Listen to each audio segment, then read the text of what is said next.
Hey, welcome to Sunday, December the 13th. This is the December Dash call for Ring Ads. And as you can tell, it's Sunday for me. It's a little bit more laid back. And we've got some pretty interesting things to talk about today, things that maybe you haven't thought of or that you can apply today, like real time today, as soon as you get off this call, hell, even during this call. And that's pretty cool because anything that can have a positive impact like that in your life and your business life, it's really going to be helpful for sure. But more specifically, we're going to aim it at what we're building for the agency, uh, things inside, activities inside of the agency that this is going to help you do more of and not less of, right? That's kind of the whole point of what we're doing. So today we're going to be talking about anchoring, right? We're going to be talking about anchors, how to, and more specifically, positive anchors, right? And it is possible without even knowing you're doing it to create positive anchors in your life as well as negative anchors, okay? And so if you're not familiar with anchors, excuse me, you'll you can learn more about them on google.com, right? Not being a smartass, being dead serious. And what you'll find is that a lot of it's used in what we call NLP or neuro linguistic programming, and it's very helpful. You can use it on yourself. It does work on yourself. As long as you're aware that that's what you're doing, you can be in control of actually how you feel, much like state changes. We covered that earlier, and this is closely related to that.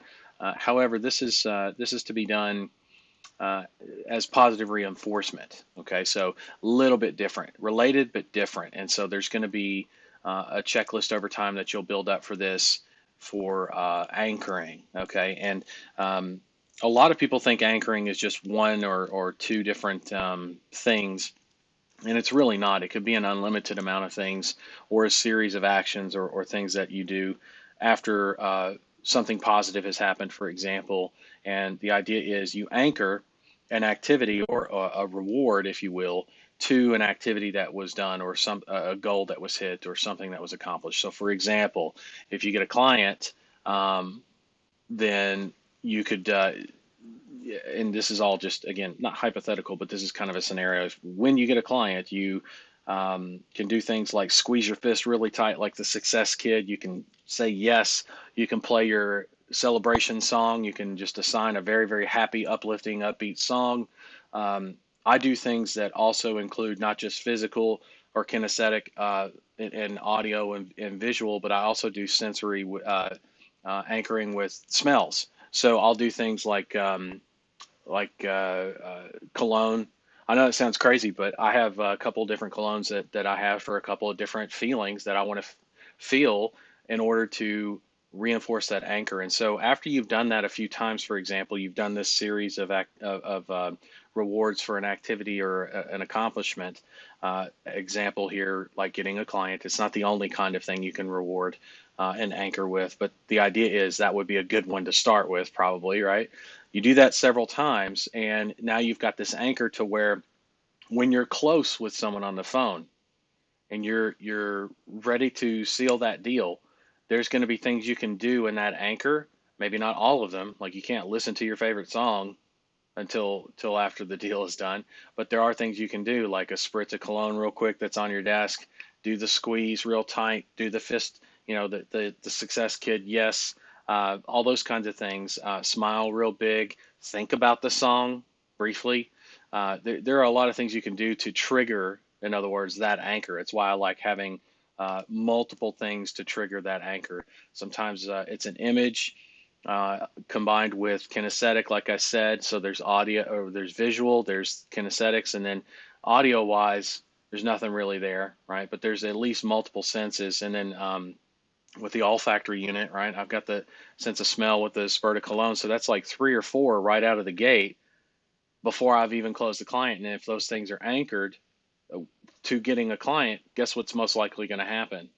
I swear, it's something about it is a state change of its own, but it's more of positive reinforcement so that when you want to have that activity occur again, or you're right on the threshold of it, you're able to squeeze out another one, push out another one, if that makes sense. So, and that's positive anchoring and how we can use it. Now, what I need you to also understand is there's many different things that we anchor in our lives. We all have anchors, by the way, positive and negative, some neutral, but mostly either positive or negative in our life. And they can be things like eating habits. Notice we say things like habits. We call them habits. No, they're not really habits. They're more of anchors, and they can be changed. They very much can be changed. It may take some time, and I know you've heard a lot of people say, "Oh, it takes 21 times to 21 days, whatever, to change a habit." No, it doesn't. It really doesn't. It depends on the sense of urgency that's attached to the anchor or habit that you're trying to let go of or change or improve. Um, for example, if someone who smokes a lot goes to the hospital and talks to the doctor, and the doctor says, if you keep smoking, you're going to have a heart attack in a year or two. Like, your heart health is absolute shit, and the only way to really, you can't make it better, but you can improve your quality of life and stay alive, uh, and not die in a year, is to stop smoking. Well, then now you have an increasing, like an all-time level of urgency, right? High urgency, to stop smoking, and you don't really need anything other than that motivation of living, if that's your thing, right? If that's what your goal is, right? Maybe you got a family, you want to see your kid graduate, whatever, right? um, then you're going to stop smoking, and you're not going to need help with that, right? But anchoring for positive and with positive rewards for stopping smoking is actually a good thing, right? It reinforces that behavior. It's just reinforcement. And anytime something potentially negative comes up in the business, or your frustrations come up, if you have things anchored already, it's going to be very, very helpful. And since a lot of you are at that client getting stage, client acquisition stage, and some of the other things that you can do very easily, you can anchor with. Makes a lot of sense to talk about that now, because it's something you can have in place long before the new year starts, which again will carry over. It's addictive. You find ways to apply your anchoring to everything, right? To everything in life, not just your business. But again, here to talk about the business, the pay per call model, how that applies. So there are other things that you can anchor positively to, such as prospecting, right?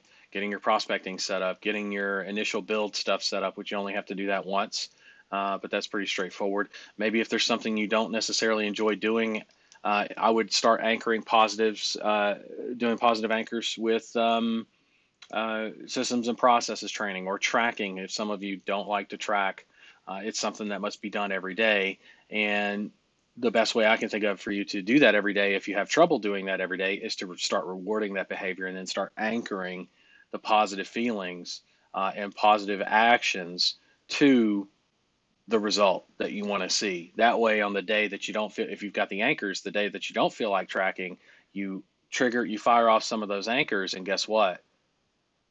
You start tracking.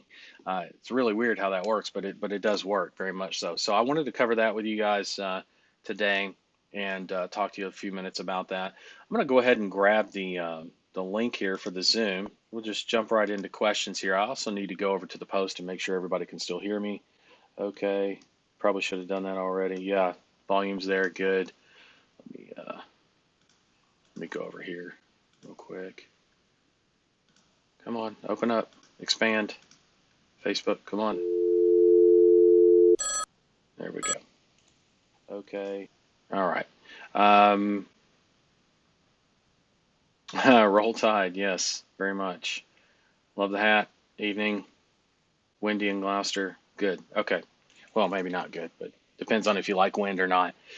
All right. So, yeah, just kind of lounging around today. It's a light day for me. I've got stuff to do, but nobody really that important or anything to dress up for. I'm not saying you guys aren't important, but again, these are daily streams. Like, probably shouldn't be as concerned with what I'm wearing or not wearing. As long as I'm wearing clothing and not naked, you should probably be okay um, on screen and not scarred for life. So I'm gonna paste that said, I'm gonna paste the link into the Zoom link into the comments under the Facebook group. You can feel free to join that if you've got questions or need help with something. I'm here for you. We've got a fair amount of time based on the hour commitment um, left, and I did that on purpose just in case we have some things to cover that are going to take some time. So, and I have no qualms about going over if we need to go over. So, That said, the link's there if you need it. If you want to come in live, ask your questions, or if you want to ask your questions in the comment section, I'm here for you. Just let me know. And with that said, I'm just going to kind of sit back and wait on comments, questions. Um, if you need help with anything, let me know. I'll keep my eye on the Zoom room here. I've got a waiting room over there. I'll send you right on through and get you some help with whatever it is you need help with. All right. Yeah, this is an old hat, actually. Had it since 2003. Had it a long time, believe it or not. The bill's broken in the middle, actually. It's broken. I don't know if you can see that. Yeah. It's that old. Broken in pretty good. They don't make fitted hats like this as well anymore, so it's by far my favorite hat. I've got many hats, a lot of beanies, like beanies in the winter. But I don't know, just felt like wearing my Alabama hat today.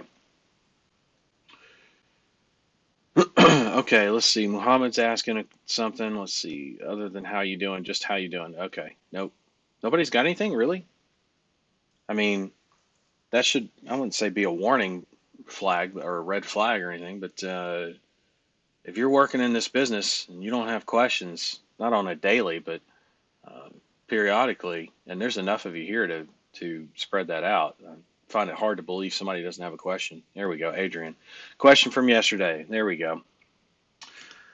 Built out my agency website to handle just about every traffic source. My goal is to sign up clients for live phone calls and then over time upsell them on other traffic sources, example, SEO, social media, etc. This way I can take a client from $2,000 to $5,000 per month or more. I want the deep pocket clients who I can grow with. Think of a McDonald's model. They sell the burger and then upsell the fries and drinks. So my question is, do you plan on creating a website template which helps create an overall agency? Right now, if anyone asks, I'm very proud to send them my website.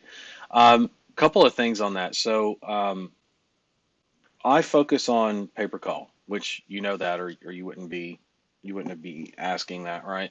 And you've known me for years, and I don't talk about anything else because you don't necessarily need anything else. Um, that said, there are some things that I have that are going to be released to you guys. They're optional, and it's not part of RingAds as the agency management platform and all that. So it will be a premium, and it will be other services that you can offer your clients. So I'm not opposed to that, uh, but I am opposed to the idea of trying to market yourself as an all-in-one agency. And the reason out of the gate with brand new clients or potential clients, and the reason I say that is because clients ultimately only care about one thing, and it's business. And it's much easier to start with your best foot forward and only one foot, right? Only one foot, not both feet, or multiple feet in this case. It's best to start with one foot and make that your best foot forward. And by far, by and large, that's going to be pay per call and the pay per call model. Expanding into other services is not a bad thing. I like it. I don't think you should be doing that until you're making at least six figures a month, though, especially with this model and what it can do. And that's pretty much every vertical that I teach. Yes, that's entirely possible. It's way more than entirely possible. It's highly likely if you actually follow the training and are consistent and all that. So that's what you have to look forward to. Um, as far as again, offering that out of the gate, it's not something I would advise, and it's definitely not something I would do personally ever. But it is on the services side, it is something that not only have I thought about expanding into for you guys and teaching that, but it's something that one of the main reasons why I haven't taught it yet is because so many people have the same thinking, the same thought process that you have about it currently, which is diving into it out of the gate. And I just don't agree with that. I'm not saying it can't be done. I'm just saying it's a much more difficult path. And not that I always take the easiest path, but in terms of getting your start, cutting your teeth, and actually building something profitable, a profitable agency, why make it harder than it has to be when it comes to that? It's hard enough already with everything else. So that's why I don't teach that. And I'm also going to be offering it at a premium because a lot of it's going to be built into as an add-on a module to Ring Ads. So there's a lot of software development that's involved in that. But I'm going to also make it a premium because I don't want just everybody jumping into it thinking that's where they should start day one, right? Because it's not. At least based on how I teach and what I teach. But again, that's personal and also based on the years and years that I've had teaching this stuff to people. Um, One service, make it your best one, and expand out once you're in the door. But you don't have to do that with every client right out of the gate. I mean, there's so much money to be made. Uh, you know, I think how many students I've taught and over how many years, and there's not been one student that's ever maxed out, not even come close actually to maxing out on what they could do in their industry that they selected. And that should say something. I mean, even the best of the best students have so much more room to grow in just pay per call, just pay per call. So why at that point would you, when you're just getting your feet under you, for example, and doing a mid five figures a month agency, why would you then spread your attention out, right, over multiple services, even if it's for the same vertical? And don't get me wrong, I know that there are people out there that teach exactly that, and I'm not them. And there's a reason why I don't teach that again, because I know what can be accomplished in this vertical. So hopefully that answers that question for you. I mean, I have no problems if you want to share your website with other people, have them take a look at it. Just be advised that it's not something I teach. It's not something I'm going to encourage.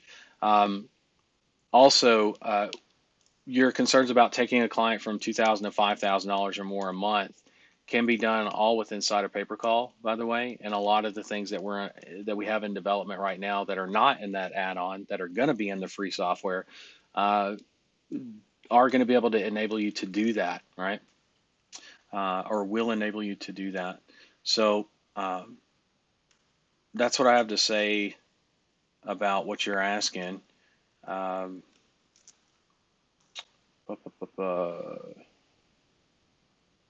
Yep. Okay. I think we've covered that. We're good.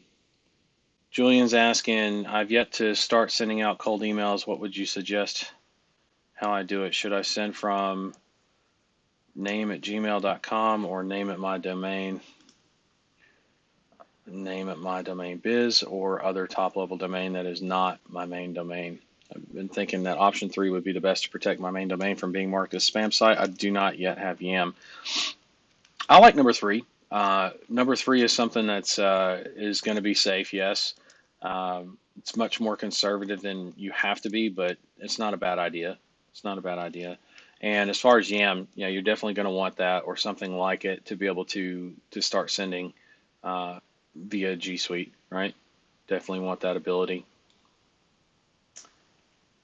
Flip, that's one heck of a statement. Even the best students haven't maxed out. That's an aha moment. Yeah, a lot of people, Mohammed, a lot of people, thanks for bringing that up. A lot of people don't realize that, and I was talking to a good friend of mine the other day, and I was sharing with him just on a personal side frustrations of what it's like to do what I do on a daily, because they were just curious about what my day to day looks like. And um, there's a lot of good and there's a lot of just stuff that's not fixed yet, right? I won't say it's bad, but that would be one of them. I mean, I've yet to find a student, even out of my most successful, that have realized even seriously, and this is not a guesstimate, this is based on actual hard data, hard numbers, how many potential clients they could pull, what their capabilities were to pull based on the businesses that they built through my teaching.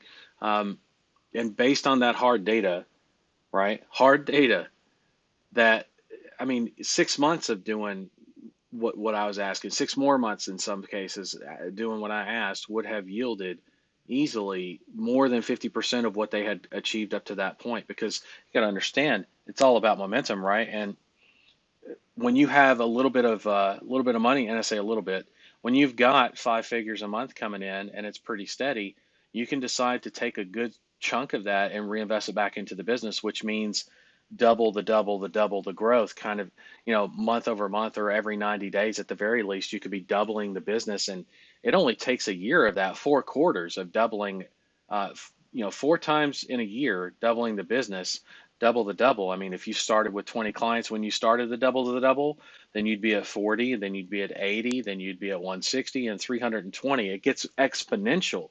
And 320 clients in most every vertical is going to be a seven-figure business easily. And not that not that I'm like super frustrated whenever I see people not hit that, but I can I've lost count of how many times that's happened, and I can't even count on one hand how many people have actually stuck it, right? Even the most successful students. Now, there's some that are still in progress, so I can't really say none on one hand. There are a couple that are headed that way for sure. Over the next 6 to 8 months, we'll see, right? They're at that stage though where it could happen just as easy as it did to everybody else that I've ever taught that's had very good success or even better success. Um, it's just one of those things, you know. I guess maybe people start to think that they understand the business enough that they don't want me around or need me around, and or maybe it's personal differences. They don't like me, and so they're here to get what they can get and then get the fuck out. Different. It could be different for everybody. I haven't really pinpointed that, and that's kind of what I was talking about when I said I shared frustrations with a friend the other day. Because man, I wish I could. I wish I could make you guys stay or make you guys do things, because it'd be just a hell of a lot easier, right? Hell of a lot easier. Less emotional shit for me to process on a personal level and deal with, because I do get emotionally attached to the business. And the friend I spoke with the other day is former military. Actually, he's a former operator, and so he and I have a lot in common. And he's like, well, you just got to detach yourself. It's not like a military instructor in a selection program is gonna feel bad when somebody quits or washes out. And I was like, and my instant thought was, I do care when you guys quit or wash out. It affects me. It does on a personal level. Um, what did I say the other day? Is like a little piece of me dies inside every time I see that happen. And my heart's ripped to shreds over the years that I've done this. And I'm not saying feel sorry for me or feel bad or anything, but it is something. It is food for thought. It's something to think about. That why would I feel that way? Well, if you saw what I saw, and if you saw through my eyes and knew what I knew about the industry or the business that you're in and the model that you're using, you I don't know how many people would be able to take that. You know, it's got me thinking lately. It really does. I mean, to the point where I don't, I've even questioned, do these sessions do enough good? Do they do any good? Right. And I see people like Art getting clients. I see Andy having massive progress and everything. Um, John's got clients. Who else has clients? It's Jerry, right? I see everybody get, pushing hard, and I appreciate that. And that's the stuff that keeps me going for sure. But is it enough? That's the question. I don't know. And it's still very much an unanswered question. And I hope to find the answer one day, either way, so that I can better spend my time, whichever way it goes, for you guys, right? If it makes sense to. That's the main thing. Like I don't know. I'm at the place where you know if people aren't even going to come close to realizing their potential in the business, I can't make them, right? I can't make them. So, yeah, definitely an aha moment as well. Not just for you, my man, for everybody involved. I promise.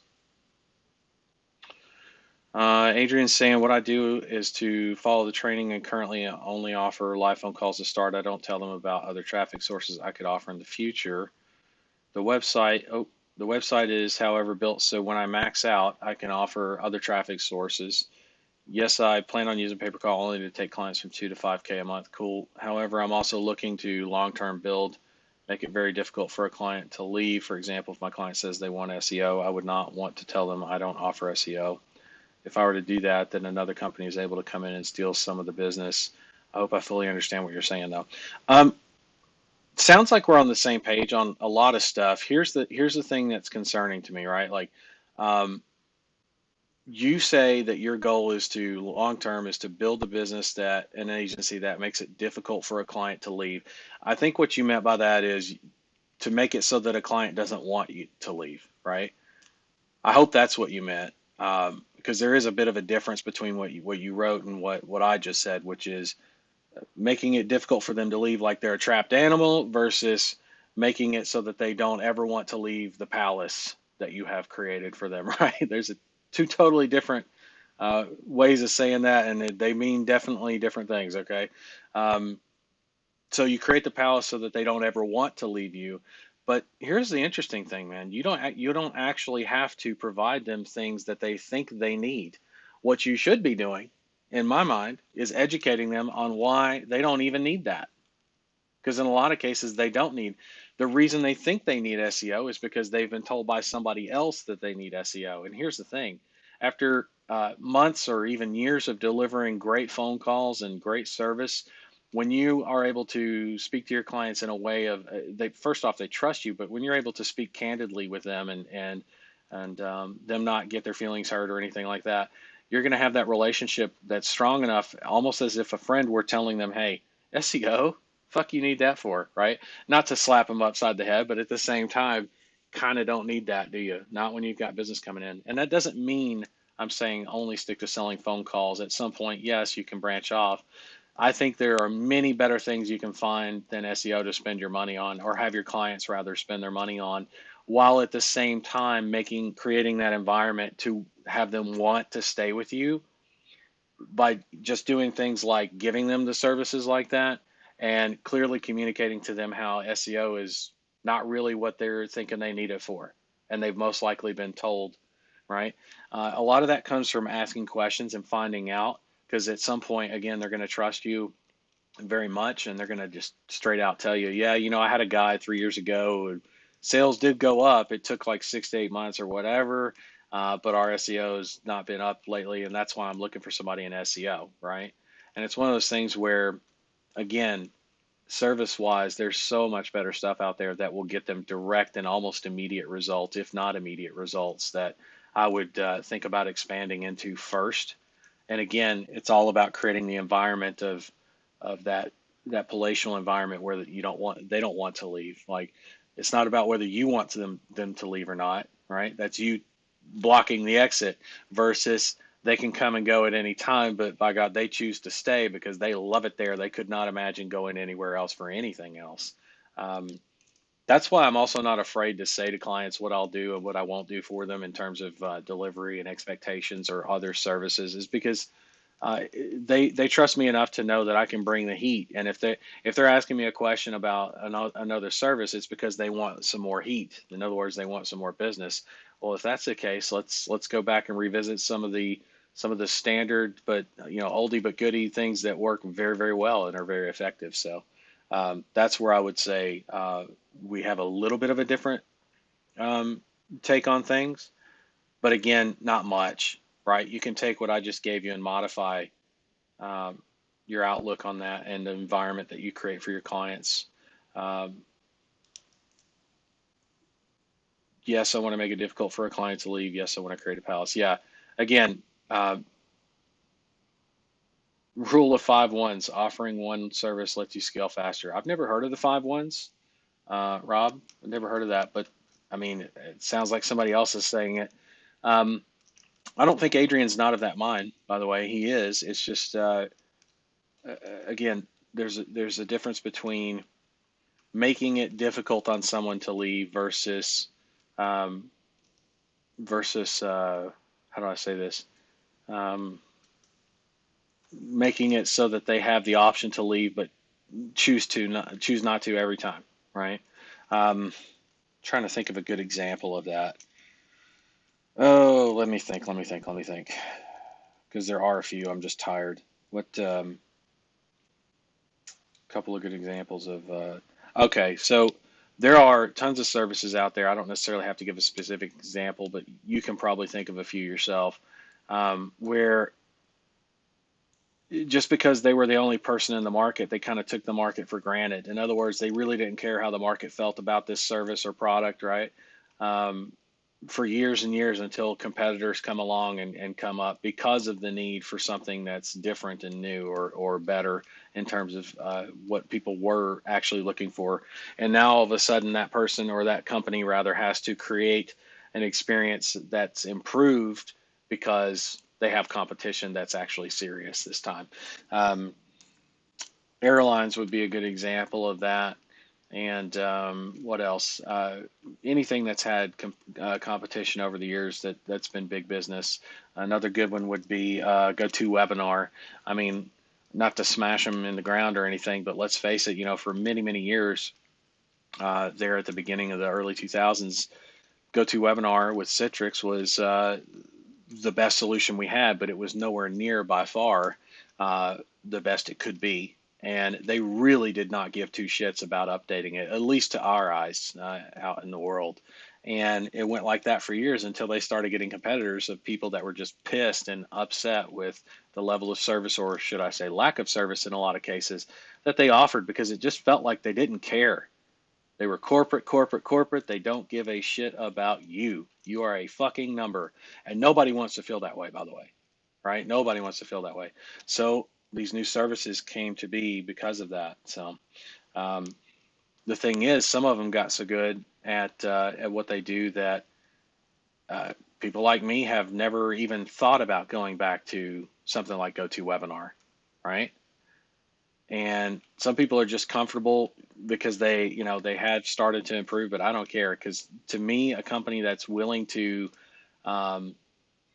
a company that was willing to do that for many years and only start to improve because of the competition, it's not going to be ever good enough for me, because I know as soon as that dries up for them, or as soon as their priorities change, I'm completely at the mercy of whatever they decide, whatever the GoToWebinar gods decide, and that's not okay with me and the business that I run. I need something better than that, and there's tons of services out there now better than what they offer.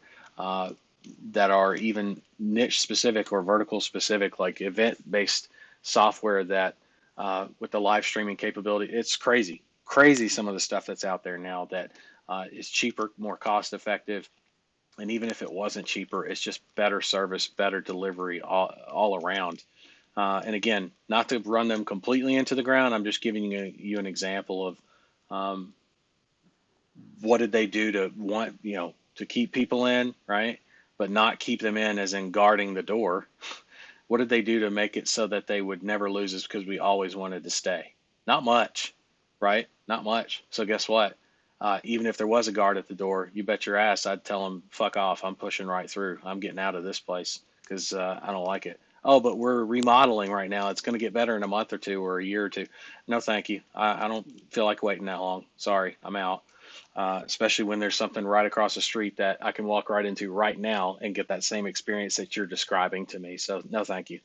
Um, that's kind of where it's at with the whole mindset of making it so that they can't leave versus, because that mindset takes you down the path of, well, they can't leave, so I can do what I want. That's not really a good example, right? In terms of what you want to show your clients, right? Like, or reminding them of that, or making them constantly think that way or feel that way. I want clients that constantly think, man, this bed is so fucking comfortable. I'm not even getting out of this room.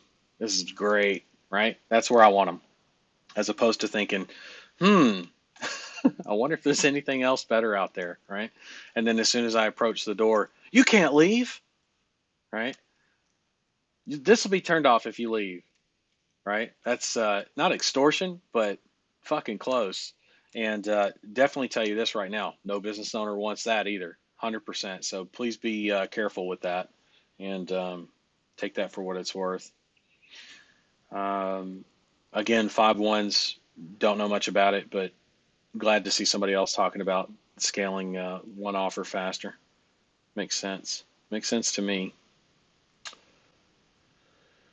Adrian, you're saying, I think a good example is if is I provide so much value that if my client chooses to leave, they're basically telling themselves, I don't want more business. Provide genuine value. That's too good to. Yeah, that's exact. We're on the same page, right? It's just the way it was worded is dangerous, right? It's very dangerous, and you know how I am about language, because And I understand there's a little bit of a difference in our language, but not that much, right? The difference of making it so that they never want to leave versus making it so that they feel like they can't, you know, um, two totally different mindsets, two totally different ways of conducting business. So, and you're on the right one based on what you just said, this last comment. So that's cool. That's good. Happy to see that. Um, I'm going to do attendance. Nobody showed up in the waiting room, at least that I can see in Zoom. So I'm going to do the attendance. And if you got questions, I'm here. I mean, we got another 23 minutes. I'm happy to help, as always. On the attendance, here's what I want you to do. I want you to go into the comment section of the Facebook group for of this live stream inside the Facebook group, and I want you to. Why is that sheet not loading? I want you to go in and type into the comment section um, positive anchors, plural, positive anchors. That's what I want you to type in. Positive anchors. And maybe one day I'll be able to get this sheet to load for the attendance. This is crazy. Maybe it's because I'm live streaming. I don't know.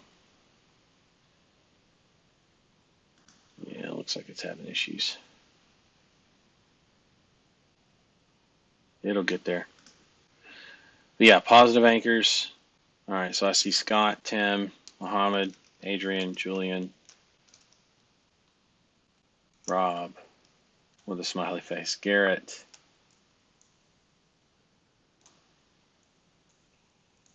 John. Yeah, if you're out of the running, I don't know. Well, I'm gonna take it. I'm gonna add it up, and I can't get the sheet to load right now because I'm on a live stream, and apparently it's just not liking me today. I guess they didn't get the memo that I was going to do a live stream at 11 a.m. today, even though it was a Sunday. I don't know. I'll have to deal with it after, but I'll definitely take attendance. And if you're still in the running, then it's going to get counted. And if you're not in the running, then I'm glad you're here, and I'm glad you got the message you needed. Hopefully today, create those positive anchors. That's a big one, believe it or not. Um, they can be the equivalent of a state change, right? I'll tell you, I have seen people completely frustrated with their life while calling, making calls, trying to get clients in, get a client in, and then they don't just get one in that day, they get three or four because their entire state changed. And the idea is you don't want to just anchor it to getting clients, but that's a great example. I had this person do some anchoring because they went and got three clients in a day. It's like, okay, now the next time you go get a client, squeeze your fist together, right? Do that motion. Think of this song, look at this picture, and smell this smell. You do all those things, and you got a damn good shot, a much better shot at getting that next client in and getting that ball rolling so that you have another 3 client day. Works really, really well, actually. Very, very well. John Smith, I see you. Steve Taylor, Miro, I see you as well. Cool.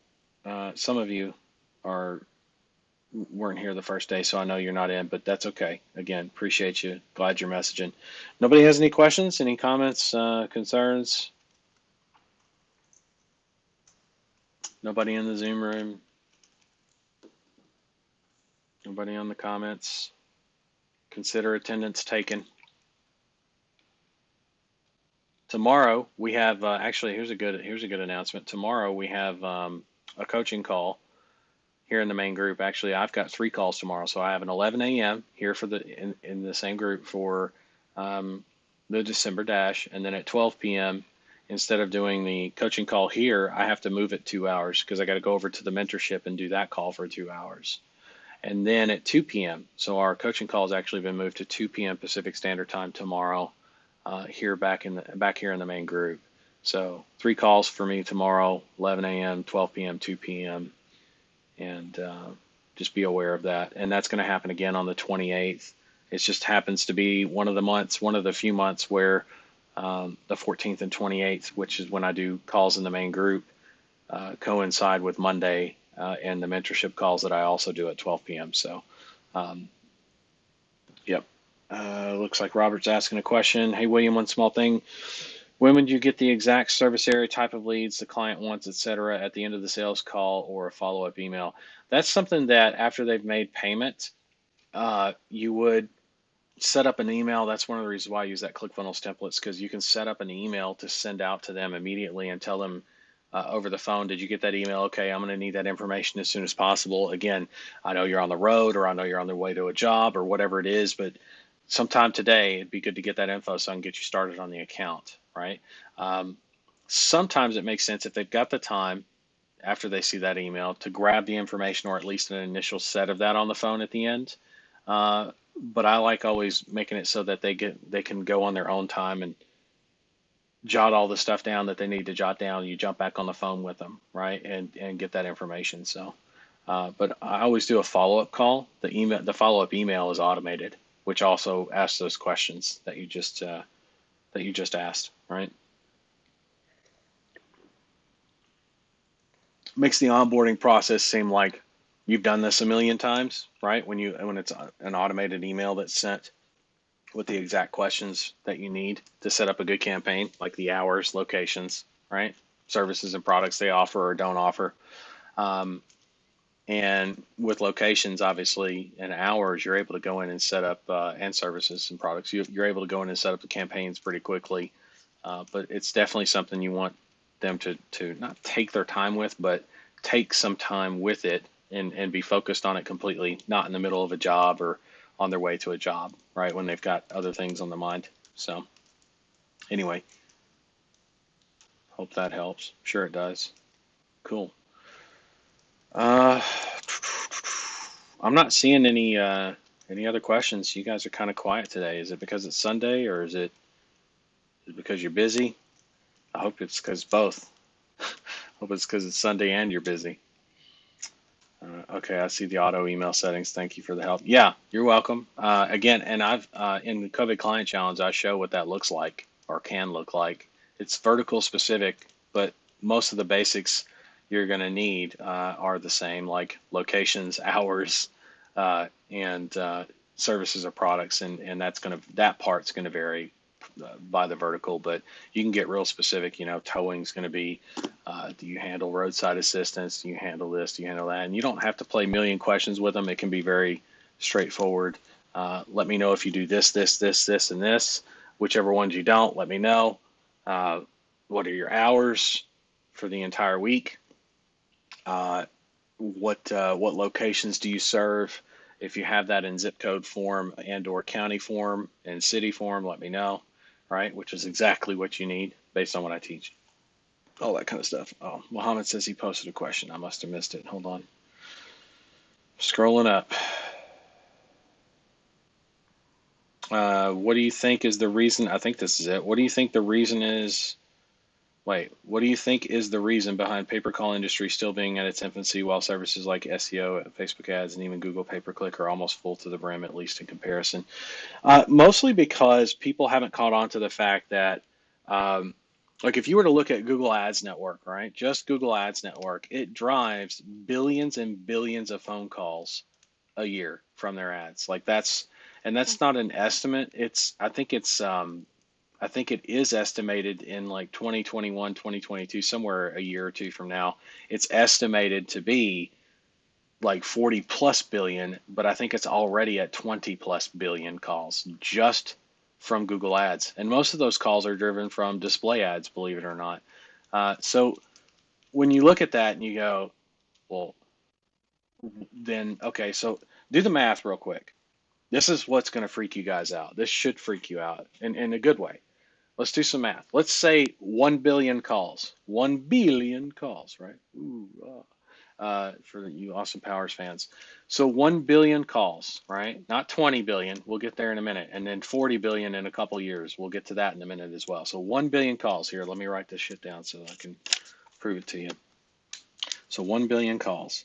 Now, historically, across all verticals, conversion rate could be different for every industry, but call it at least 20%.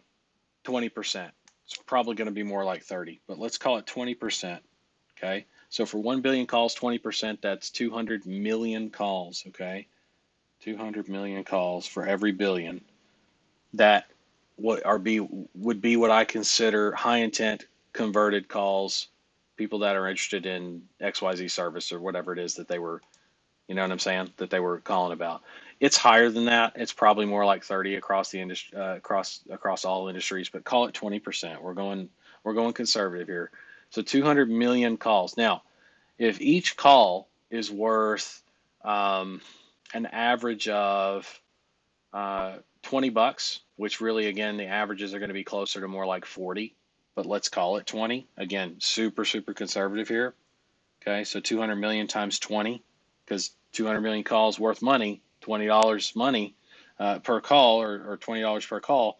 You're looking at, what is that? 2 billion, $4 billion, right? Now, here's what I want you to understand. That was for 1 billion phone calls, right? We're currently at 20 plus billion just from Google Ads, not Facebook and everybody else, just Google, okay? Just Google Ads. So $4 billion for every billion calls. If we're at 20 of those, 4 billion times 20 is what? 80 billion. Now, here's where it gets really interesting. In 2 years or less, because 2021 is right around the corner, and I'm pretty sure the statistic was based off of that I read was off of 2022, is going to be it's going to be in like 46, 47 billion calls is what they're projecting based off of that. So notice it's more than double the growth of what we were currently at in 2019 or so, based on the numbers of calls driven from Google Ads. And if you look at 80 billion and then you double that number, it's actually 160 billion. So out of 160 billion dollars in rev, and keep in mind that's also extremely conservative. It really should be more like 300, 400 billion, okay, in revenue, because it should be more like $40 average per call profit as opposed to 20. But we'll just go with 20. Okay, keep it stupid low. And we're also going on 20% instead of 30%. So we're conservative at every level, right? And we're still talking, in next year or the year after, somewhere in there, $160 billion worth of revenue. Now, here's what I want you to ask yourself.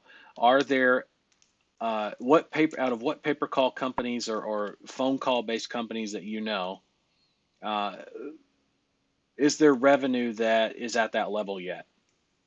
Is there revenue that's at that level yet, or even close? And that's my question.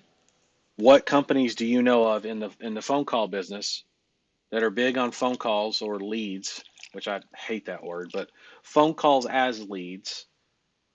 Those companies, how big are they? The big ones that you know of, and how big are they? And I'll wait. Don't worry. I'll wait. Use your google.com. Look it up.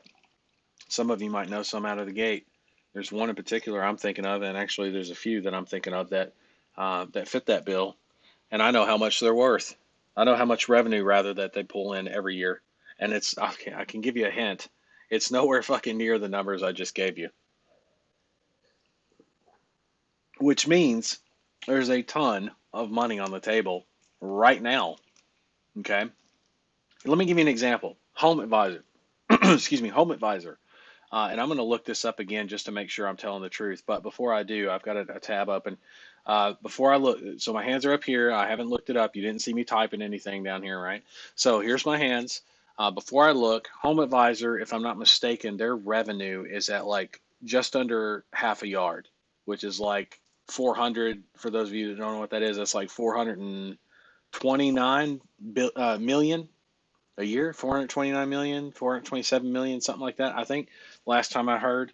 Home Advisor. Now I'm typing. Okay, Home Advisor. Uh, Annual revenue. Keep in mind that's revenue. That's not profit. It's another thing. By 2015, Home Advisor had achieved more than 300 million in annual revenue. Um, that's a Wikipedia page. I don't necessarily trust that. Hold on, I'm looking. CEO of Angie's List and Home Advisor parent. This is May 12th. Revenue of 303, up 22%, so 303 million, and that was 2019, so it's way less than I thought even. Shit. Hold on. Let me see if I can find it. Here we go. Home Advisor. Revenue 653 million. This is Zoom info. Let's see if that's and they're pretty accurate. Not always, but fairly accurate. So the biggest number I've seen so far to date would be that one. Where's their revenue listed at? Come on, show me the revenue. They've had funding of 100 million. Okay, cool. Where's the revenue? There it is. 653 million. So I'm off. Okay. It's over half a yard. That's fine.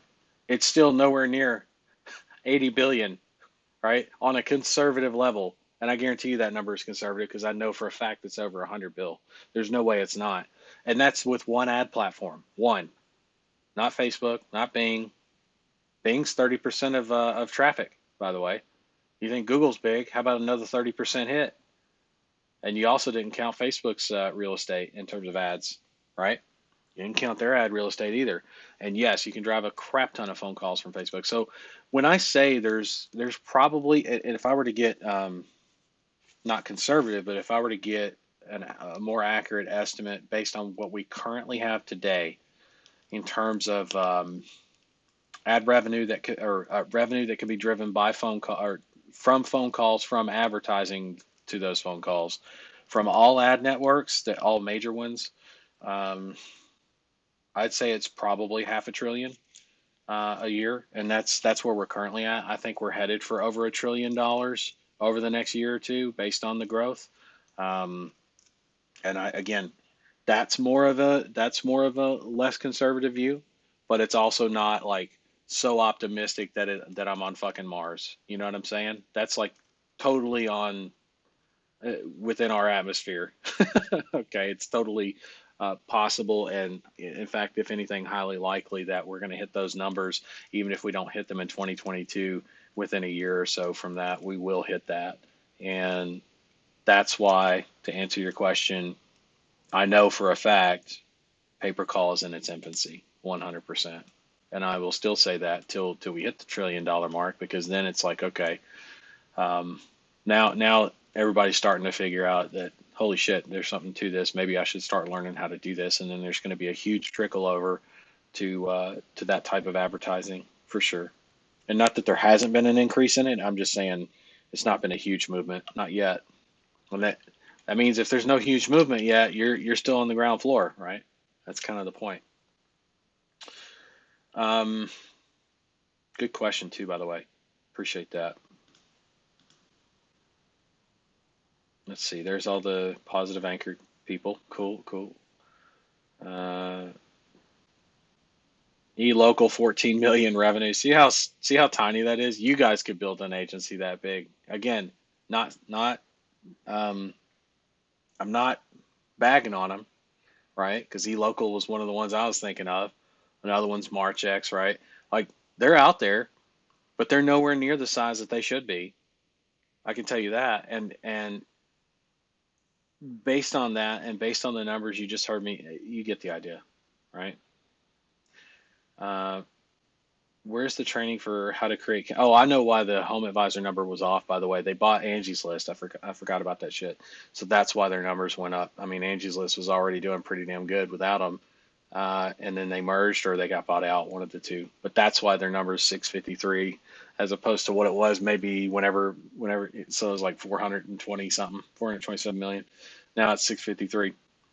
Miro's asking, where is the training for how to create campaigns? Where's the training for how to create campaigns to drive calls? You can find that, Miro, right now in the guides, the pay per call guides, part 1 and 2. They're called Pay per Call Agency Success in 24 hours or less, and you can find those here in the Facebook group under Units and Resources. So if you click on Units in the Facebook group and then click on Resources, you'll find them there.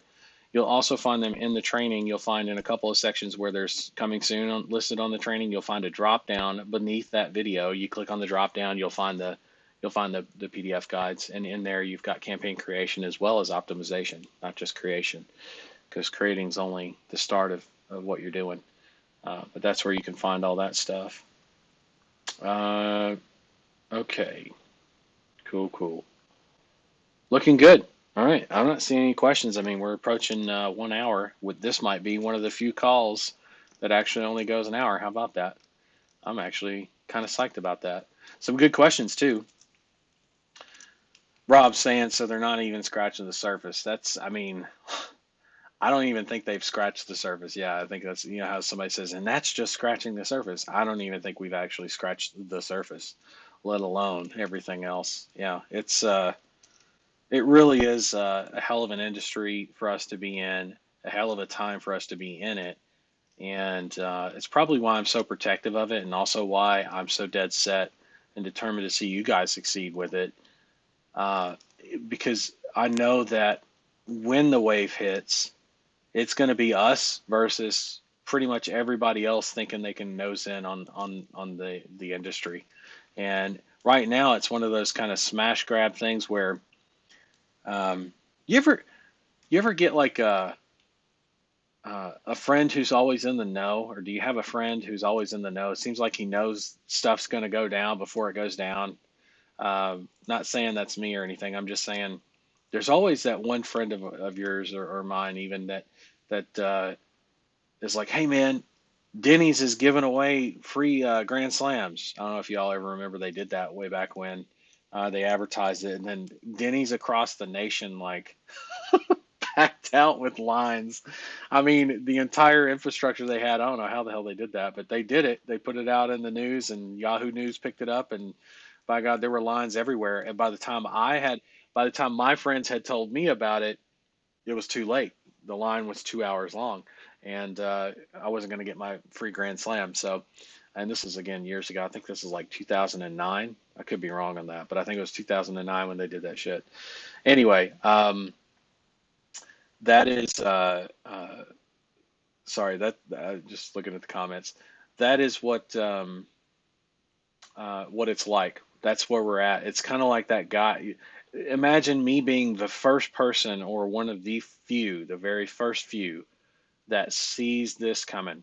By the way, I don't hear people talking about the industry the way I talk about it. Like they talk about it as in like, oh, here's how to make $800 a day. Here's how to make a couple grand a day. There's nothing wrong with that, by the way. But it's kind of like, I don't know. I look at this as like, even if this only made me that much, and I aspired to make much more than that, then this is where I would want to be because the wave is coming, and I sound like that crazy dude with the sign hanging off of him on the street corner, the end is near, right? The end is coming or whatever. And I don't want to be, I don't want to be the crazy guy until all of a sudden I'm not crazy anymore. But I'll tell you, if it means that I sound crazy from time to time on what I'm teaching and how I'm teaching you guys, just so that you can be in the right place at the right time and be where you need to be when shit goes down. And when I say shit goes down, I don't mean it for a bad. But let's face it, if you have, think of the amount of competition you have now. Now multiply that by like a million. Seriously, it'll be when people figure this out, it's going to be millions diving into this. And where do you want to be? You want to be the guy or the gal that has hundreds and hundreds of clients, if not more. Because and now that the popularity is there, it's like when your clients ask you about how to do this, or not how to do this, but when your clients call you up or potential clients you're speaking to say, well, how long have you been doing this? You'd be like, listen, I know that this is a popularity thing right now. Everybody's jumping on the bandwagon, but I've been doing this since 2019, or whenever you started. I've been doing this since whenever, right? And that's going to make a big difference. And you can show them proof of that, and you can show them the history, and you can show them all the recordings and let them listen to it. Like all that's going to really count, right? All that's going to really count whenever somebody else is like brand new into the business coming in going, I got no recordings, I got none of this, that I can run ads and I'm going to do this. And somebody ran a course and it, millions of people are latched onto it. That's kind of where we're at right now. And plus the fact that ad real estate for mobile is only growing, not shrinking, growing, not shrinking. And I think we're on the verge of, over the next couple of years, some really interesting developments when it comes to ad real estate in space. In other words, for mobile devices and things that are going to work to our advantage, not our disadvantage. You add to that all the other things that are in development that are going to make your business better, no matter what kind of phone calls you drive from any traffic source.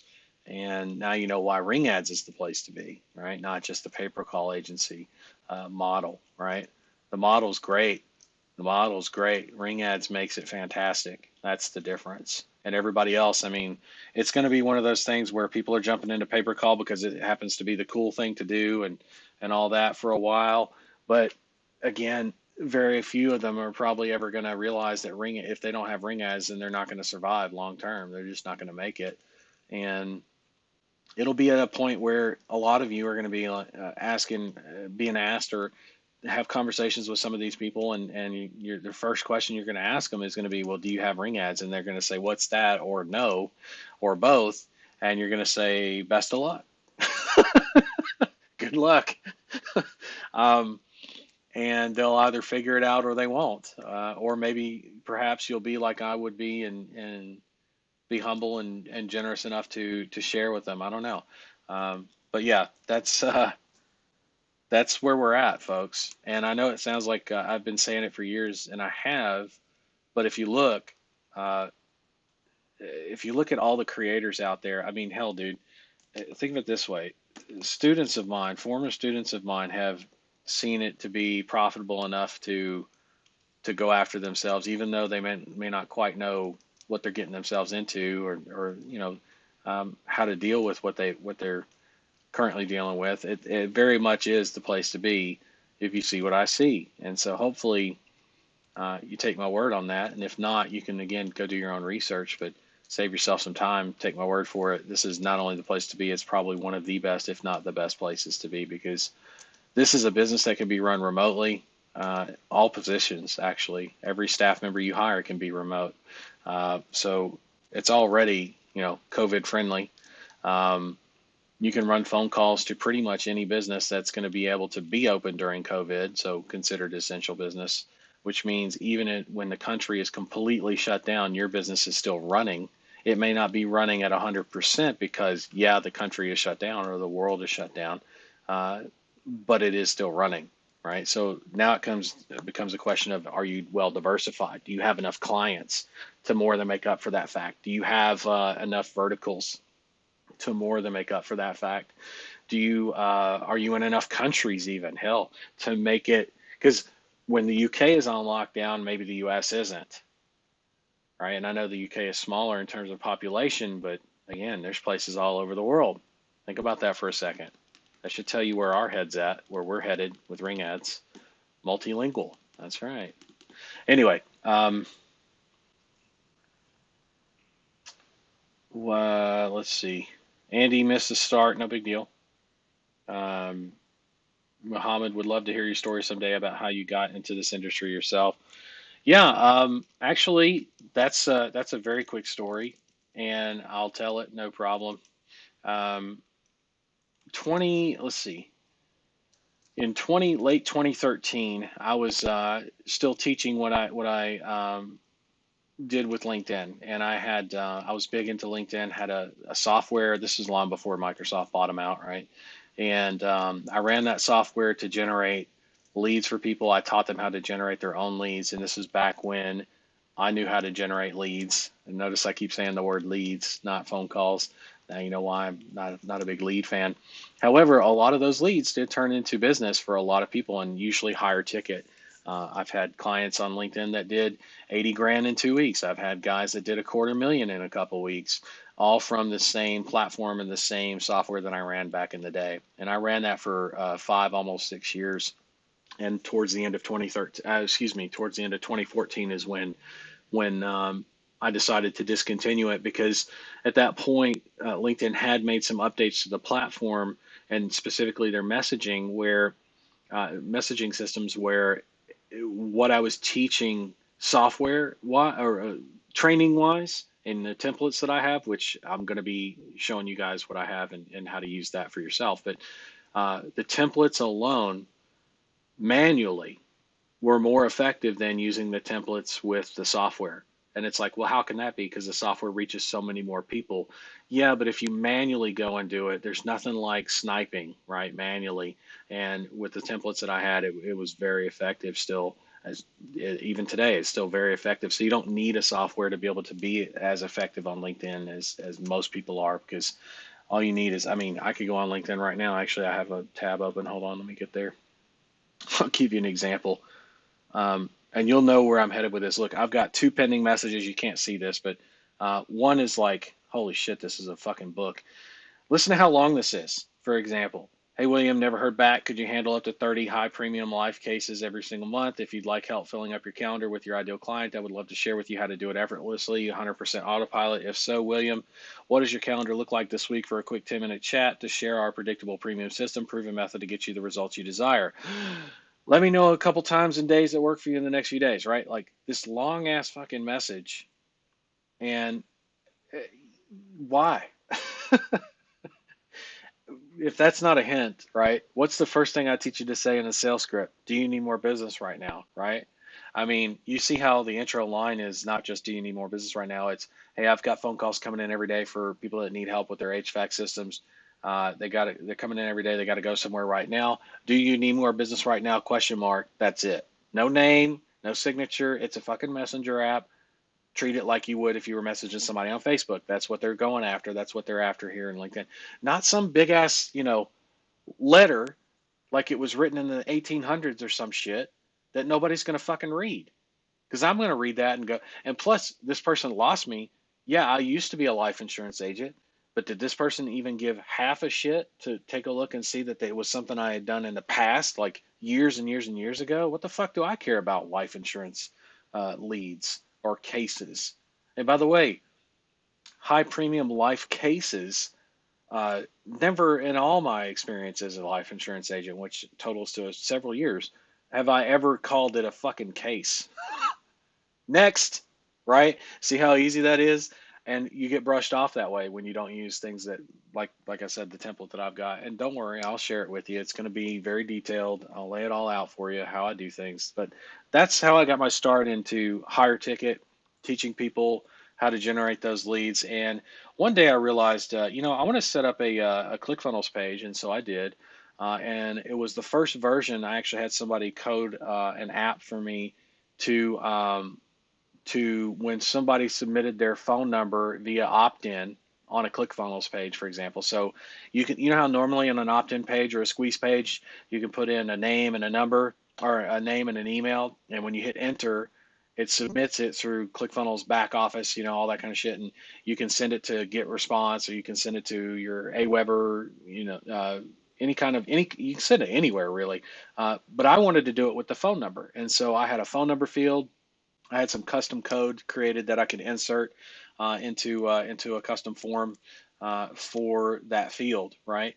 And once that phone number was submitted, what it would do is it would generate a phone call, right? That was my start, and I used that for high ticket, believe it or not, where I was more concerned about pulling phone numbers and actually generating a live phone call so that I could pick up my cell phone and talk to somebody right away about the stuff that I was selling on LinkedIn. So that's how I got my extension into that.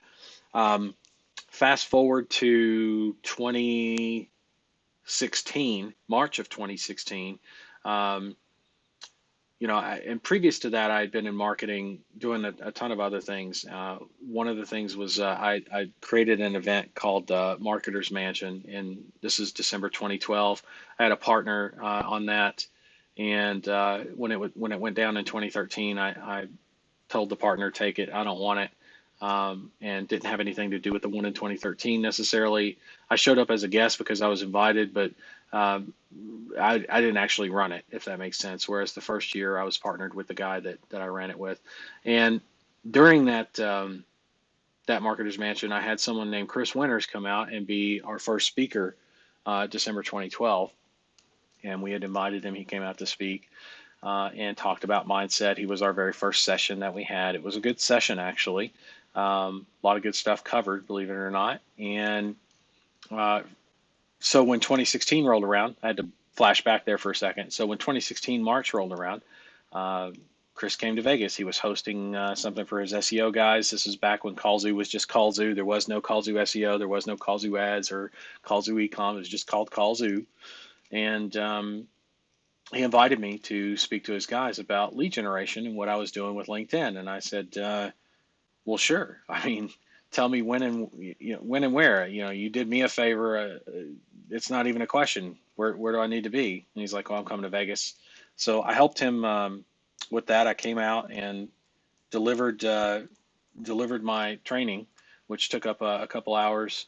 And I found it interesting because most of the people that were there were learning from him had not yet.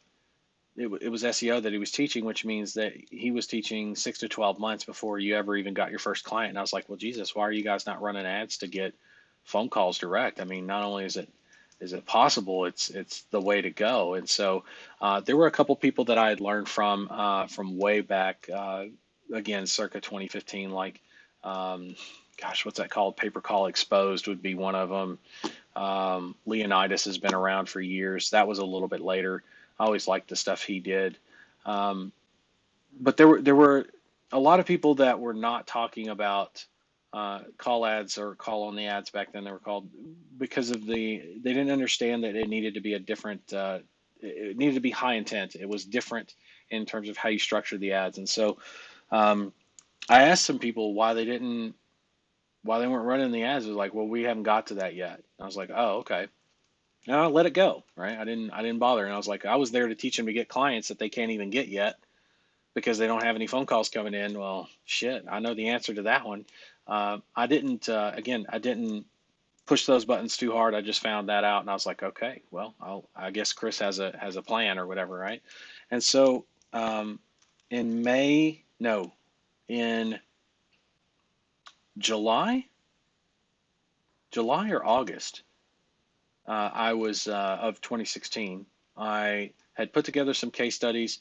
I felt like because Chris had added me to his group, the main group, and I hadn't contributed anything in there, and I felt kind of shitty about it because I felt like it was a good group. Why am I there if I'm not going to contribute anything? I'm either going to leave the group or I'm going to contribute. But what I was going to contribute was exactly what I heard that people were saying they didn't have experience in or know how to do, and something sounded like they could really use right now to get the business moving while they're waiting on their SEO to kick in, right? That kind of thing. And so I put together case studies, but before I just submitted it to the group, I reached out to Chris direct and said, hey, would you take a look at these? I was thinking about posting them in the group, but I wanted your approval first. And I did this via Messenger, and he took a look at it and said, hold on, I'm calling you. And 2 minutes later, we were on a phone call. He offered me 50% partnership to create what then became known as Callzoo Ads. And again, we had that different division because of Callzoo SEO, Callzoo Ads, Callzoo Ecom.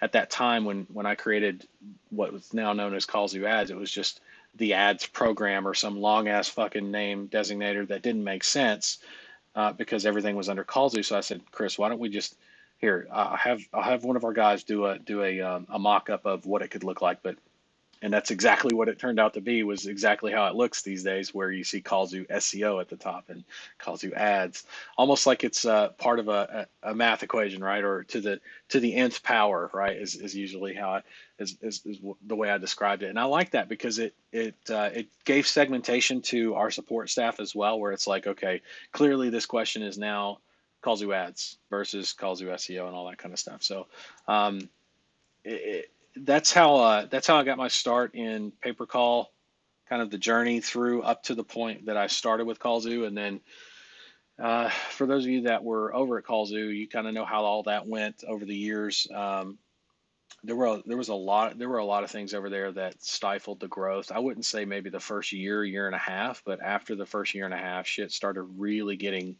um, just sacrificed, cut down, not not the most ideal. And it was so lucrative for our members that I found it very hard to let go of that. But I also realized that I needed to in order to make things better, and for them and for me as well.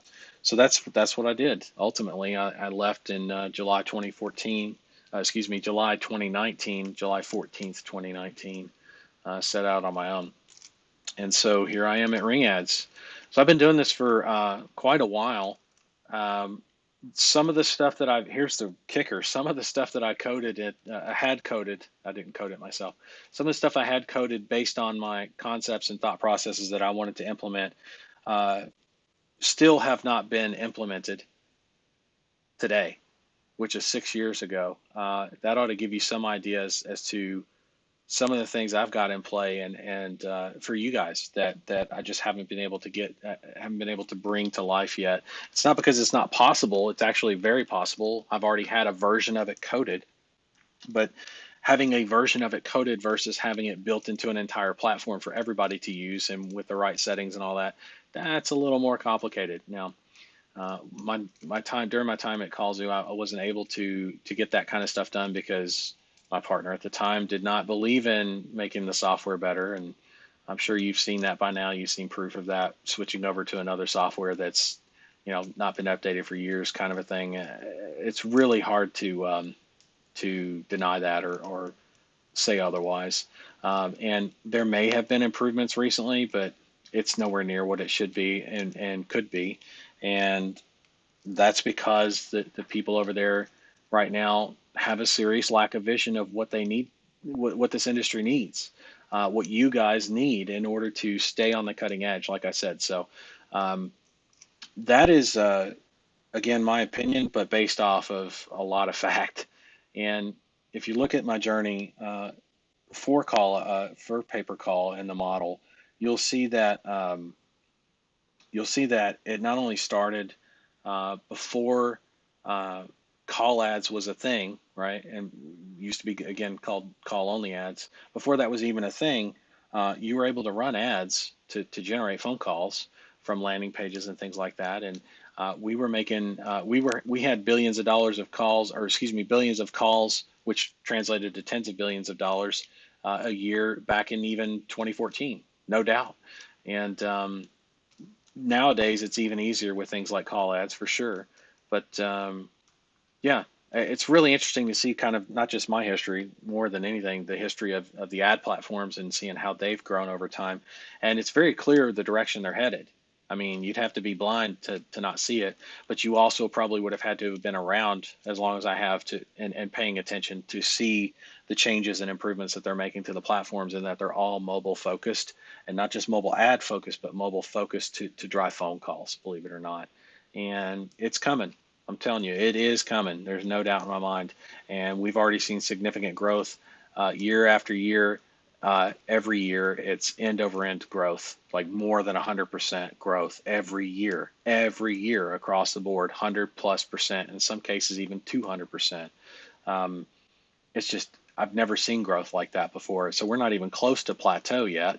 And even if we did hit a plateau, I mean, there's so much business out there that, again, for those of you thinking maybe, how how do I see what he sees? Well, I just gave you all the numbers and extremely conservative, very conservative numbers. So hopefully that sheds some light um, on what we do, why we do it, why it's such a big deal, how much there is to come, really. And the idea is this, 20 clients now, when the wave hits, is going to be worth double or triple that easily, right? Not counting some of the stuff that I'm going to help you be able to double and triple revenues with. And that's something I've been talking about for years as well. And some people have actually seen that increase. They've had clients for longer than a year or two, and they've seen those increases, believe it or not. It's pretty cool. Um, okay, got some questions or comments at least here. Let's see. Uh, Seems to me, what is this? And thanks for being curious about my history. John says, seems to me that by the time this hits mainstream, we will to be well and amongst the big dogs. Absolutely, if not considered a big dog yourself. Seriously. Adrian says the wave is coming. LOL. Holding up the cardboard sign. Yeah, the guy, right? The guy on Snapchat that always holds up the fucking sign, right? That's exactly right. That's what I feel like sometimes. Like I feel like that guy. Um, did you sell it? John's asking, did you sell off your LinkedIn software or retire it? I retired it. Yeah, I retired it. Supported it, coded it, had it recoded um, in 2013. Had it redone. Yeah. Um, uh, let's see. I hate those long LinkedIn messages from new connections. See what I'm saying? Nobody responds to that shit. I'll teach you guys how to pull in clients like gangbusters from LinkedIn. The interesting thing about LinkedIn though is that it's filled with a lot of not just one location clients. It's got a lot of regional and national in there. You really don't want to be prospecting in LinkedIn until you've got like a couple dozen clients and can handle the scale of a regional client that's got 30 locations. You know what I'm saying? Because when you start prospecting in LinkedIn, they're going to come out and they're going to come out of the woodwork. So yeah, um, I'm with you on that. I hate those new connections. I'll teach you guys how to market there, no problem. That was a that was my jam, right, for many years, and still very profitable, no doubt. Andrew says, was that Marketer's Mansion to do with Empower Network? No, it was not. No, it was not. This was done in Vegas. We actually did it at a mansion here, one that I picked, believe it or not. It's called the 2410 because that would happen to be the address for it. Um, Thank you for sharing the full story, William. You're welcome. And Muhammad Zakir, you asked a very good question. Jeff says that was a great story. I always wondered how you got into the industry. Yeah, I didn't know there was that much interest in it. I could go into more detail. I mean, there's I won't say there's things I left out. There are things that I left out from certain experiences while I was at Callzoo, because again, I'm not here to try to air out dirty laundry. Um, but yeah, there are so many different things that have always been uh, driven me to the phone, I guess is the best way to put that. Like one of the things I used to teach people for, okay, so yeah, I ran a LinkedIn software. Yeah, I help people pull in crazy amounts of money on LinkedIn through that software, through my templates more than anything. Because before I ever had a software, I had templates, and those templates worked like gangbusters. Like as far back as 2010. Okay, so that's not the first thing I did in marketing by any means. Some of the first marketing I did was actually in print, um, through magazines, first class magazines that were seen in first class lounges and business class planes, as parts of the plane. I started with that in a financial company, and then I moved over to taking care of clients across the board, but just using something like a platform like LinkedIn because it made a lot of sense. Anyway, then I developed a software. Then I remade the software into version 2, and then ended up retiring it because all I did on LinkedIn was had people run the software to pull people on the phone. I know that's crazy, but one of the best things you can do, and I don't know why people don't get this more. You know, everybody's like, "Oh, how cool is it to run?" How many years have you seen this shit all over Facebook? Again, not throwing any stones or judging people, but let's face it, people get tired of hearing this shit all the time. Like, "Oh, run ads to a webinar." I'm sorry, I can't say it without laughing. Run ads to a webinar, or to a squeeze page, and then a webinar with some follow-up sequence, and then at the end of the webinar, 40 minutes or whatever, or video presentation or whatever, have them schedule a call, right? Schedule a call.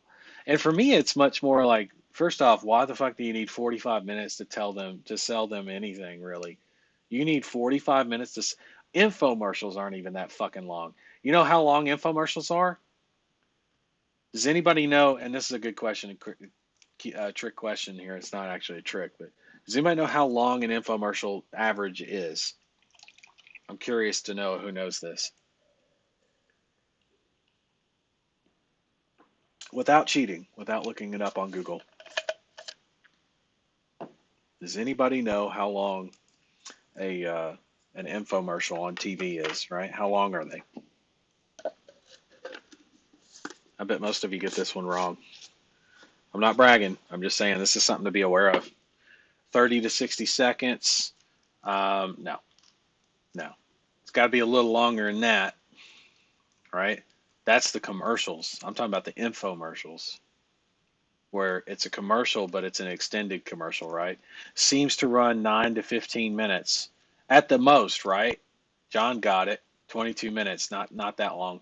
And the reason I say not that long is because typically they do 2 or 3 runs of it inside of so they've got different lengths, obviously. They'll do one where it's 10 minutes long and they run it 3 times inside of a 30-minute, run, right? But it's the same thing over and over again, right? Or they'll do a 20-minute run, but it's 3 times over an hour, or they'll do a 15-minute run and it's 4 times over the hour. because this is like middle of the night TV programming in most cases, right?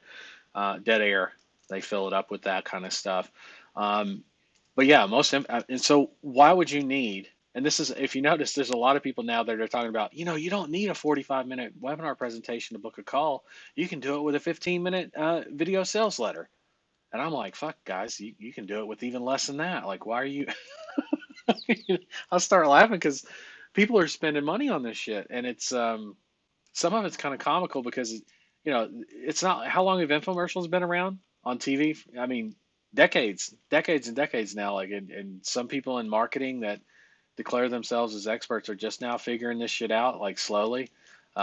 It's a bit laughable, right? It's a bit laughable, at least to me. I'm not saying that they're all full of shit. I'm just saying, man, it certainly took them a while to figure out some shit that at least for me, it's right in front of my face. How can I not see that? So most of your sales calls for what we do are 20 minutes. In a lot of cases, 15 or less, and that's usually because they have questions, not because they're not already sold on the idea. The reason they have questions, they want to make sure that it's a good investment, a good purchase decision. So your actual commercial part of what you're doing on the phone is more like 5 minutes, 7 minutes. That's it. It's very, very low. So I guess my point there is, to drive phone calls from using my message templates on LinkedIn, for example, the whole objective is to get them on the phone. It's actually, you don't need, this is why you keep hearing me say all the time, you don't need a fucking website. I mean, I built the template for you so that you could stop worrying about whether you have a website or not, because if you worry about whether you have one or not, guess what? It's going to come up on the phone. And when it comes up on the phone, that's your nightmares all come to fruition. And that's the end of the call because now they know you're full of shit and you're exposed as a fraud. Oh, nightmare. No, how about I just give you a template so you don't ever have to freak out about it. Plus, if I'm going to give you a template, I'm going to make sure it converts. I'm going to give you a template that you can use and actually use while you're on the phone to close the client, right? And do so at a very good rate, very favorable rate. But at the same time, notice I'm driving people onto the phone because now I can drive them to a website, right? And it doesn't have to be some crazy long sales presentation. I mean, look at the sales funnel, the agency template that I give you guys. There's no crazy long videos on it. Could you put videos on there? Absolutely. There's some audio recording options that you can put on there for your call recordings that are edited, right? That helps. But you don't need some crazy thing that you spend tons and tons of money on to acquire clients. And so when I look at things like LinkedIn messaging or some of the other apps, you can ask a very simple question. Basically, it's the same pitch question as the sales script and pull a bunch of yeses and then jump on the phone with them instead of scheduling an appointment or making them watch this 15-minute presentation or 45-minute presentation if you're still old school, then booking a call with you, right? Nobody wants to book a call with someone. The only time somebody wants to book an appointment is for like a doctor because they have a problem, or book an appointment, or because they go for their weekly massage or something, right? That's about the only things that I can think of that somebody would want to book an appointment with anyone for anything. And outside of that, I mean, just go and get it done, right? Let me just go there, or let me just do this, or let's just talk about this right now, right here, right now. And the best time to catch somebody when they're on a messenger app like that is when they're on a messenger app, because I'm not saying they're wasting time, but they're also not as busy as they could be or might be in 20 minutes, right? So now is the perfect time to catch them. Absolutely. Jump on the phone with them, right? So anyway, the second message I have pending on LinkedIn, by the way, is also a fucking book. This is so funny. This is another insurance one. Turning liabilities into a new asset is a mind-blowing concept that every licensed insurance agent should consider adding into their product line. We can work together taking care of your clients by converting their expenditures into new money. What do you think is the effect of that in their financial structure? That is a useless fucking question, even as an insurance agent. I believe this makes sense. I would love to give you an insight on this process and concept. I would love to personally invite you on December 12th, 2020 at 10 a.m. Pacific time. If this fits your schedule, please reply to this email and I'll send you the Zoom link. Looking forward, look forward on seeing you. Okay. Yeah, dude. There's so many things wrong with that. But yeah, I'm not even gonna go there. Um, where were we? Let me check the comments. Oh, infomercials, how long they were. That's right. Cool. All right, so now everybody kind of knows. Oh, here's Julian. I was at Marketers Mansion event January 2012 with John Sugar, Lambo, Luke Sample. Didn't know if that was your event. No, no, no, no, no, no, no, no, no. The original Marketers Mansion, not January 2012, December 2012, December 2012. And I say it's the original because we had the domain, right? Um, yeah. So yeah, be aware. We had a ton of people. It's the one that in 2012 that EBR hosted as an MC, right? He was our MC. Uh, EBR, E. Brian Rose. Those of you that don't know, used to be um, something happened with him and JV Zoo, but uh, used to be one of the owners of JV Zoo. I think he got pushed out, but again, that's not for me to speculate on really. Um, but there were a ton of marketers there. Anthony Aries, gosh, who else was there? Chris Winters, Colin Terrio, great copywriter. We had, who did we have? The rock stars, the two rock stars were there. So Dan and Ben. Um, Robert Stukes was one of our speakers, believe it or not. So that's Stukes and I go way back, right? Um, who else was there? We had some people that were actually. It's funny. We had some people that were not contestants, but people that were attendees there to learn from these marketers, like Justin Sardi and Nick Lapola, right? Mike Lance was there. That's who I was trying to think of. He runs Warrior Plus. You might know him. Bunch of people. I could name drop a fuckload of people. It's not the point. The point is, we did our event in December 2012, and that's the one. Yeah, I have actually never met John Shugart. I've spoken with him. Uh, Not met Luke. Don't know him, but I do know John.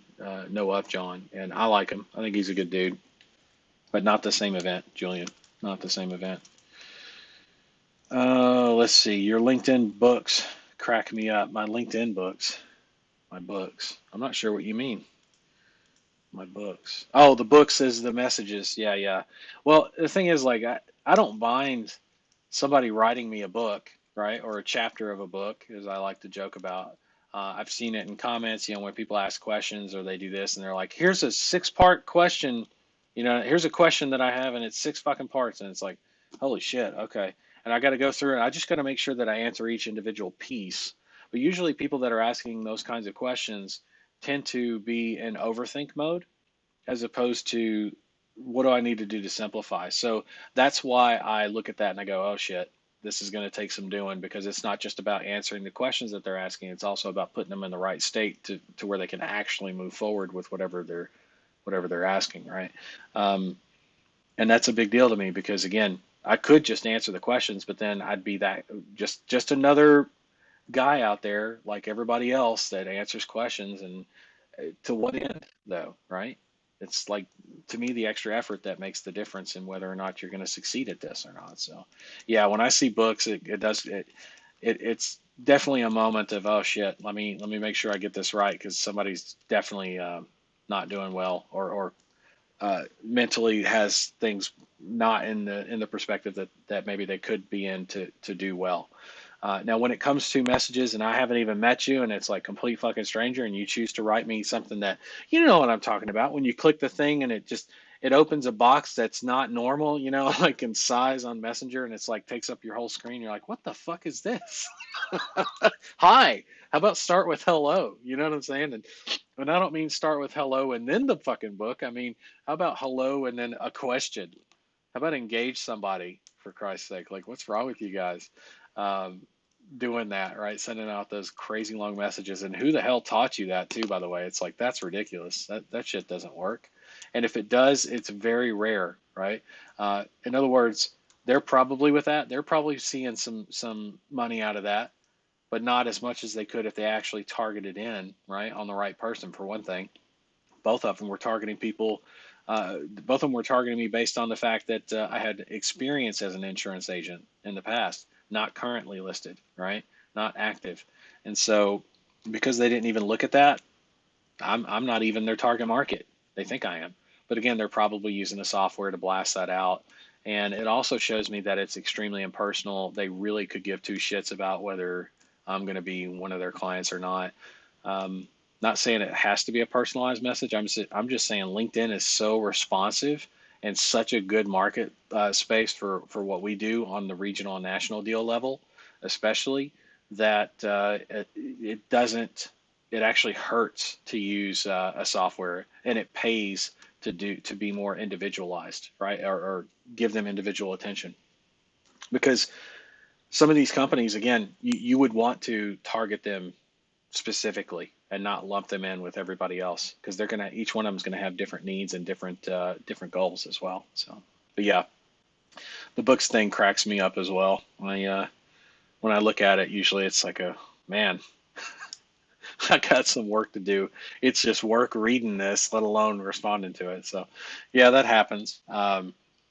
Again, don't dislike it or I don't hate it or anything, but it is cause for concern, right? Definitely that somebody's message is way off or that somebody's in overthink mode. And I understand what they're trying to do is qualify, but man, LinkedIn has so much information on their profile alone that you can qualify based off of to send the right message to the right people that you don't need to do half the shit that they're doing. Now, the good news for folks like us that are in the know on that, now that I've kind of given you that secret, there's a lot more to it, but not super complicated stuff. That's just basics, right? The idea is this: now that everybody and their brother out there is doing that kind of shit, guess what? When you don't do that, you stand out like a sore thumb, but in a good way. People are gonna be like, a breath of fresh air. Let me actually speak to this person who is genuinely interested in my business and ready to work with me. How about that, right? So your response rates are going to be much higher than what other people typically see from LinkedIn these days because that's just how it works. That's how it goes. Um, cool. I think we got one more question here. When sending cold emails, do you ever carbon copy, say 3 or 4 local businesses, or just send individual emails? I always send individual, always individual. Even if I'm cold emailing, I'll send individual emails. I never do a carbon copy. I definitely don't do carbon copy. Um, Not because I don't care if it's not because I care if they do or don't see the message that has gone to other competitors, but that's more of a tactic. Um, can it work? Yes. But at the same time, if nobody responds, then nobody's got a leg up on the other, right? And that's more likely to happen, believe it or not, in my experience. So yeah, I'm not a big fan of, and I'm also never really have been a big fan of tactics versus strategy. There's a difference, right? Tactics are think hack. You ever hear somebody talk about, oh, check out this new hack I'm going to teach you, right? Or this new tactic. And the thing is tactics change because the enemy uh, learns your tactics, and so tactics have to change and improve and get and become different in order to improve. So yeah, I'm not a big tactic fan. I'm much more of not that tactics don't work for a time, and some are better than others for sure. But you'll always find a win with a strategy as opposed to a tactic or tactics, right? Usually takes a series of tactics and trial and error on those to find the best ones. And then you have to run the same tactics that perform over and over and over again as a strategy. So much more of a strategy guy. Um, Hopefully that helps mindset wise. And yeah, let's bounce out of here. Call it a day. I'll see you guys tomorrow at 11 a.m. Remember, we have 11 a.m. for the December Dash call. At 12 p.m., I've got the mentorship call for 2 hours. We're going to limit it to 2 hours over there. And then I'm jumping back over into the main group for the main call, which should be at 12, but because it coincides with the mentorship this month on the Mondays, I'm going to be doing it at 2 p.m., the main call at 2 p.m. Pacific Standard Time. So we'll start that up. And I'll actually, when I go in and schedule the events today, I'll schedule them all. So you'll see what's what, the times will be listed and all that kind of stuff. Okay. All right. Cool. Love you guys. Appreciate you. Get to working. And I'll catch you guys tomorrow at 11 a.m. All right. Bye for now.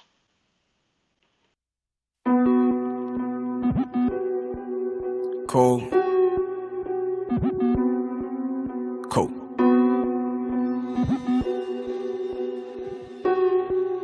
UFO. Back on my shit with a new advantage. I leave it up to you to settle the damage. Diamond, yeah, I know it's foreign to him. I came from the guts of rural Alabama. Steph Curry wrist, watch with the handle. Simple motors, gotta lead by example. Not too many make it out when they down. Never been about bailing off of my route. Rain gang, got the city HD. Hate to see my brother die every week.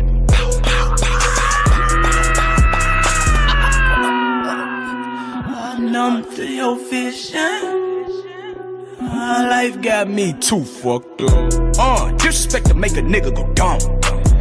Pillow talking while you nursing that bitch and turn you to a scrub. I let prices from the plug. Bay Shore, Ocean View, I win Adidas with the boots. Niggas out here slinging arbitrage, so the money really know it's due. Welcome to the realm.